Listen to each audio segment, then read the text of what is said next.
And here I'm showing thumb kneading on the opposite side.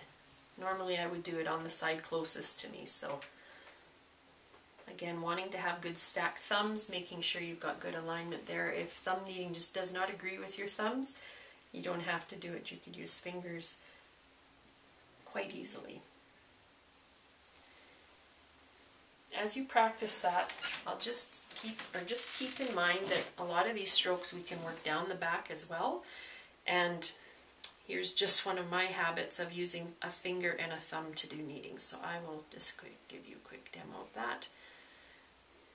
And certainly you can work different lines down the back.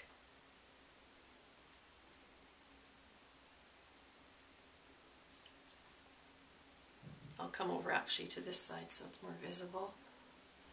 Finger kneading. Just following the contours of what's there. Okay, so that's finger kneading and thumb kneading on the paraspinals. You can also do, we'll use some fingertips to do some gentle compressions. So remember, compressions have a pushing in part and then a releasing part. And again, I'm just following paraspinals here. You could work down the back. It doesn't have to be just up the back. Push in and release. You do have to watch how much pressure you use along the paraspinals, because a lot of people have some exquisitely tender points there, or trigger points as well. And just a press and release can sometimes feel a little bit too sharp or deep of a technique. Here I'm using supported fingers. You could certainly compress with your thumb if you can get good stacking alignment. And you can certainly use knuckles as well. Again, watching, because this is a very bony tool to use. I'll show a little bit of compression coming in on this side, on the quadratus lumborum.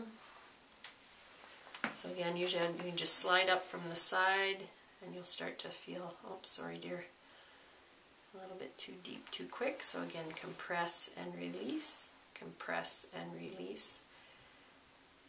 And when we take a look at trigger point work, it will be somewhat similar, other than when we put in the compression part, we'll hold it. And we'll talk more about that at another time. So compress and release. You could certainly finger knead in through the quadratus lumborum as well. I don't know if the camera can pick this up, but just this little bit of work, you can see some of the changes in blood flow to the areas that are actually quite tight.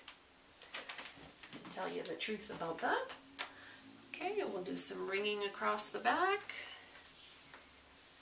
Make sure you get a good plie or a good squat from your own body, for your own body mechanics in this. Hands are relaxed. You do some smaller ringing over the sacrum. It's an area with a lot of